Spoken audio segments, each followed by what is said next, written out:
Hello Technolovers, sejumlah elit dan pimpinan organisasi pemuda Pancasila belakangan ini tersebut dalam kasus dugaan penerimaan gratifikasi serta tindak pidana pencurian uang atau TPPU yang melibatkan mantan Bupati Kutai Kartanegara Rita Widiasari. Rita bersama Komisaris PT Media Bangun Bersama Hairudin telah ditetapkan sebagai tersangka oleh Komisi Pemberantasan Korupsi atau KPK sejak 16 Januari 2018.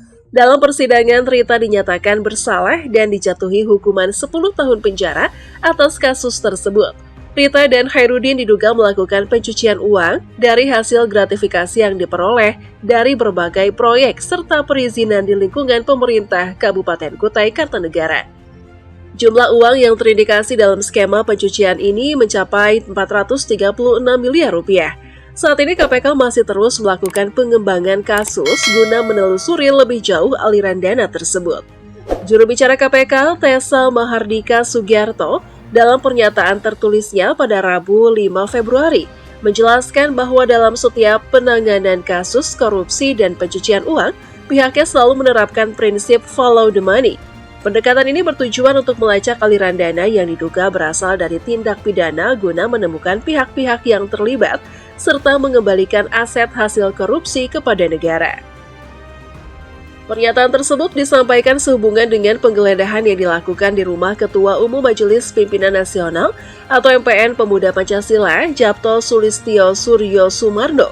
Dalam penggeledahan tersebut, tim penyidik KPK menyita sejumlah dokumen penting, data digital, serta beberapa barang yang diduga berkaitan dengan kasus gratifikasi dan TPPU yang melibatkan Rita Widiasari. KPK menegaskan bahwa langkah ini merupakan bagian dari upaya mereka untuk mencari dan menyita aset-aset yang diduga berasal dari tindak pidana guna mendukung proses pemulihan aset negara. Berikut daftar petinggi pemuda Pancasila yang ikut terseret dalam kasus korupsi ini. Djapto Sulistyo Suryo Sumarno. Kita mulai dari sosok Ketua Umum Pemuda Pancasila, Djapto Sulistyo Suryo Sumarno. Pada Selasa malam 4 Februari 2025, penyidik Komisi Pemberantasan Korupsi atau KPK menggeledah rumah Djapto yang berlokasi di Ciganjur, Kecamatan Jagakarsa, Jakarta Selatan. Dari penggeledahan tersebut, KPK menyita sejumlah barang termasuk 11 unit kendaraan roda 4, uang tunai dalam bentuk rupiah serta valuta asing, dokumen penting dan barang bukti elektronik. Juru bicara KPK, Tessa Mahardika, dalam keterangannya pada Rabu 5 Februari 2025, membenarkan penyitaan berbagai aset tersebut. Dari hasil penggeledahan di rumah JS, kami menyita 11 mobil, sejumlah uang dalam mata uang rupiah dan asing, serta berbagai dokumen dan barang bukti elektronik, ujar Tessa. Djapto Sulistyo Suryo Sumarno, atau lebih dikenal dengan nama Djapto Suryo Sumarno, lahir pada 16 Desember 1949, di usianya yang kini menginjak 75 tahun. Djapto tetap menjadi figur berpengaruh dalam dunia organisasi kemasyarakatan di Indonesia, khususnya melalui perannya sebagai pemimpin pemuda Pancasila. Hingga saat ini KPK malah belum mengungkap secara rinci keterlibatan Djapto dalam kasus korupsi yang menjerat mantan Bupati Kutai Kartanegara, Rita Widiasari. Belum ada keterangan resmi mengenai peran spesifik Djapto dalam kasus tersebut. Untuk saat ini, kami belum bisa mengungkap lebih jauh mengenai keterlibatan Djapto Suryo Sumarno dalam kasus ini, kata Tessa saat dimintai keterangan lebih lanjut. Selain menyita berbagai aset, KPK juga disebut telah mengamankan berbagai barang bukti lain yang akan menjadi bagian dari penyelidikan lebih lanjut. Proses hukum masih terus berjalan dan publik menantikan perkembangan dari kasus ini. Menanggapi penggeledahan tersebut, Sekretaris Jenderal atau Sekjen Pemuda Pancasila Arif Rahman mengungkapkan bahwa dirinya telah bertemu langsung dengan Djapto usai kejadian. Menurut Arif, Djapto tidak merasa terganggu atau keberatan dengan tindakan KPK. Bahkan ia menilai bahwa KPK telah menunjukkan sikap yang sangat menghormati Djapto selama proses berlangsung. Saya sudah bertemu beliau dan beliau tidak ada masalah dengan hal ini. KPK juga bertindak dengan sangat sopan dan menghormati beliau, ujar Arif saat dihubungi oleh Kompas.com pada Rabu malam.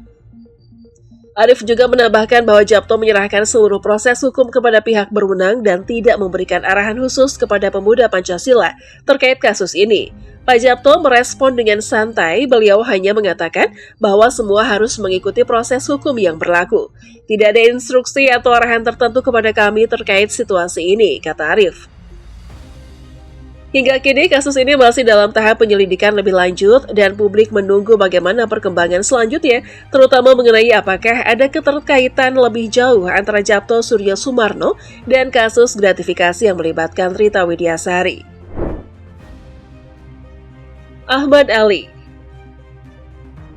Tak hanya Japto, nama lain dari jajaran elit pemuda Pancasila yang ikut terseret dalam kasus korupsi yang menjerat Rita Widiasari adalah Wakil Ketua Umum MPNPP Ahmad Ali. Rumah Ahmad Ali yang juga dikenal sebagai mantan Ketua Fraksi Partai Nasdem di DPR RI menjadi target penggeledahan KPK lebih dulu, yakni pada Selasa siang 4 Februari 2025. Dalam penggeledahan tersebut, tim penyidik menemukan dan menyita sejumlah barang bukti termasuk barang bukti elektronik atau BBE, uang dalam pecahan rupiah maupun valuta asing, serta beberapa barang pribadi seperti tas dan jam tangan. Said Amin. KPK juga pernah menggeledah rumah kediaman Ketua Pemuda Pancasila Kalimantan Timur, Said Amin pada Juni 2024 lalu. Saat itu, KPK menemukan dan menyita barang bukti termasuk belasan mobil diduga terkait dengan perkara. Dalam proses penyidikan berjalan, KPK setidaknya telah menyita 536 dokumen dan 91 unit kendaraan berbagai merek seperti Lamborghini, McLaren, BMW, Mercedes-Benz, Hummer, dan lain-lain. Di sisi lain, Sekretaris Jenderal MPN Pemuda Pancasila Arif Rahman meminta semua pihak mengedepankan asas praduga tidak bersalah terkait penggeledahan KPK di rumah kediaman Japto Suryo Sumarno. Kami menghormati proses hukum dan kami meminta agar semua menghormati serta mengedepankan asas praduga tak bersalah.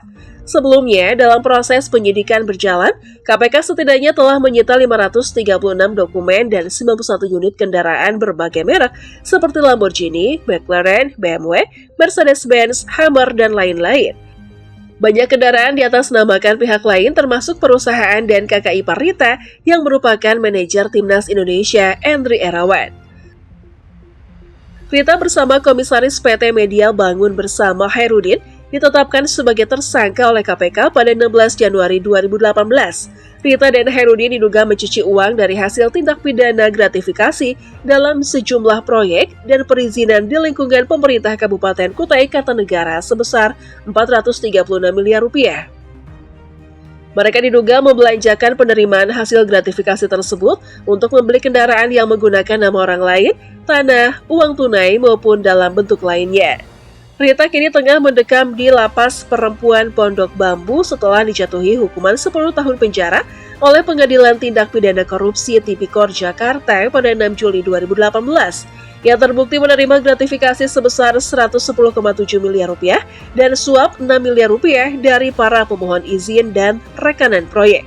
Lebih lanjut, Rita juga disebut-sebut dalam kasus yang menjerat mantan penyidik KPK AKP Stepanus Robin Patoju. Dalam perkara itu, Rita masih berstatus saksi.